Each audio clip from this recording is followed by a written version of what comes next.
Nakita ko na ang salarin ang nagpapahirap sa aking mga halaman at talbos ng kamote. Dahon ng papaya, dahon ng malunggay, ay talaga naman. Ito palang mga caterpillar guys, tingnan nyo. Marami sila dito sa may taniman ko.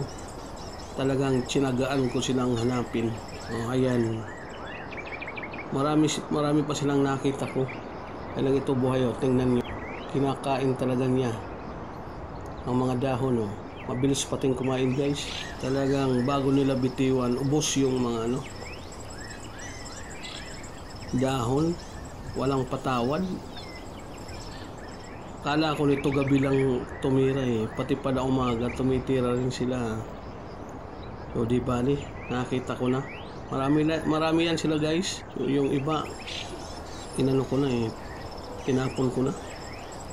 So guys, maraming salamat sa panonood. Thank you and maraming salamat ulit.